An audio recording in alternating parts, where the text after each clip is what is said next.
안녕하세요. 미국 주식의 럭키이어입니다. 요즘 초고배당 커버드고 ETF에 대한 관심이 많이 줄어들고 있습니다. 남들이 아무리 욕해도 저는 초고배당 커버드고 ETF를 하는 게 더 좋은 이유를 저의 기준에 한번 말씀을 드려볼게요. 이런 이제 단편적으로 많이 비교를 합니다. 차라리 이런 ETF를 할 바에 어차피 본주, 성장주를 직접 투자하거나 아니면 S&P 500, QQQ, 그 돈으로는 차라리 QLE 투자를 하는 게 낫지 않나 이렇게 얘기를 많이 해요. 근데 이거는 단편적인 수익률만 보면 그렇게 비교할 수밖에 없습니다. 네, 저는 좀 다릅니다. 저 같은 경우에는 포트폴리오, 비중 관리 투자를 합니다. 전부 다 100% 투자하는 게 아니고요. 제가 가진 자산을 최대한 시장 수익률을 따라가게끔 설계를 했다고 보시면 될 것 같아요. 자, 그러면 S&P 500에 100%를 투자하면 시장 수익률을 따라가겠죠. 투자하면서 많이 듣는 얘기가 현금 비중이잖아요. 현금 비중이 보통 20에서 30% 가져가라고 하는데 분산 투자에 대한 함정이 있습니다. 그게 뭐냐면 분산 투자해버리면 내가 시장 수익률을 따라가지 못하게 됩니다. 왜냐하면 70% 정도만 S&P 500에 노출되어 있고 현금은 단기 채권 들고 가더라도 따라가지 못하게 돼요. S&P 500 수익률이 9%라고 가정했을 때 한 7%만 가져가게 되거든요. 그럼 결국은 나는 시장 수익률은 못 따라가게 됩니다.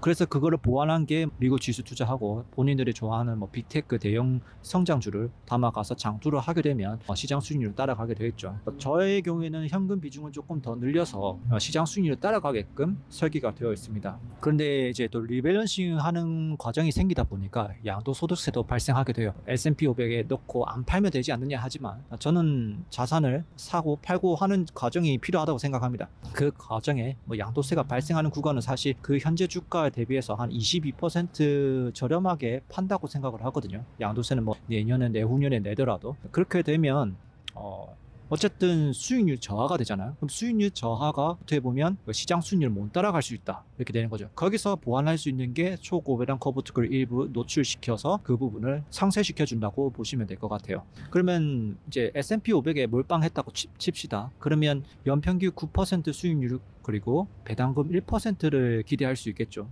근데 저의 경우 같은 경우에는 레버리지 투자를 조금 섞습니다.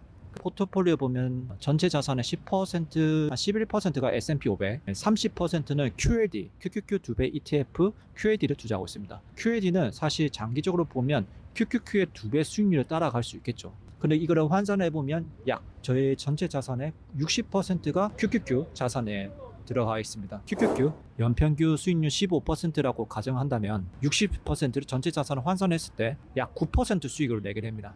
그러면 저는 QLD 30%, S&P 10%, 현금 60%를 들고 있더라도 저의 포트폴리오는 이미 시장 수익률을 따라가게 되는 거죠. 장기적으로 봤을 때. 오히려 현금 비중이 많아서 조금 폭락이 오더라도 추가 매수할 수 있는 힘도 있고요. 저는 여기서 10% 정도 커버드 콜을 세팅을 하게 된다면 그 10%가 연평균 30에서 40% 배당을 세팅하게 된다면 저는 전체 자산의 3에서 4% 정도의 배당을 세팅이 가능합니다. 그러면 S&P 500에 몰빵하는 것보다 더 효율이 커진 거죠. 50% 정도 자산에 노출시켰지만 S&P 500과 똑같은 효과를 내고 있습니다. 나머지 50%는 이제 스윙 투자 혹은 요즘에 TQ 무한매수법, 그 다음에 속슬 콘트 매수법을 통해서 남은 현금을 좀 최대한 활용해서 시장 수익률을 이기려고 노력을 하고 있어요. 저 같은 경우는 이렇게 포트폴리오 비중 관리하면서 안정적으로 투자하기 위해서 이렇게 초고배당 커버드콜을 투자한다고 보시면 됩니다. 만약에 그런 여건이 안 되면 굳이 초고배당 커버드콜을 안 하셔도 됩니다. 왜냐하면 사실 초고배당 커버드콜은 이렇게 전략적으로 쓰기가 굉장히 어려워요. 근데 여러분들 초보 투자자인데 지금부터 벌써 제가 하는 것을 따라 한다는 건 사실상 좀 많이 힘듭니다. 초보 투자자인데, 즉 게임에서 보면 나는 이제 신규 투자자인데 지금 고수들이 하고 있는 전략을 쓴다고 여러분이 고수가 될 수 있는 건 아니잖아요. 그러면 지금 초고배당 커버트콜 하는 것보다는 다소 안정적인 지수 커버트콜로 이제 이렇게 비중을 넣어서 현금 흐름을 효율적으로 창출시키고 그 다음에 이제 내가 좀 익숙해지면 이제 성장주 투자도 같이 하게 될 때 내가 차트도 어느 정도 볼 줄 알 때 이 초고배당 커버트콜을 좀 섞어서 세금도 전략시키고 또 현금 흐름을 안정적으로 뽑아낼 수 있는 거죠. 그래서 계속 이게 전략적으로 관리가 필요합니다.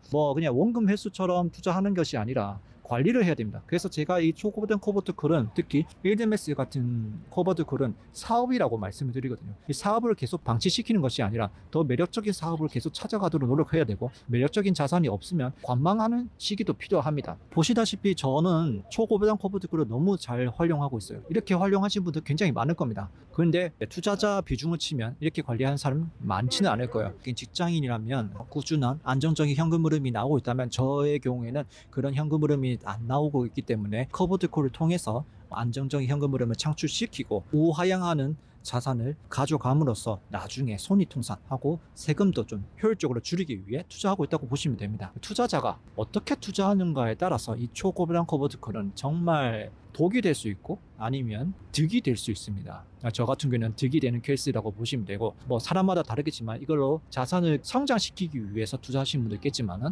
구조적으로 봤을 때는 그런 용도보다는 포트폴리오 관리를 위해서 투자해보면 어떨까 싶습니다. 저희 투자 전략을 한번 참고하셔가지고 도움이 많이 되었으면 좋겠습니다. 자, 이번 영상이 도움이 되셨다면 구독, 좋아요 모두 믿고 주식으로 럭키 여행이 되시기 바랍니다. 감사합니다.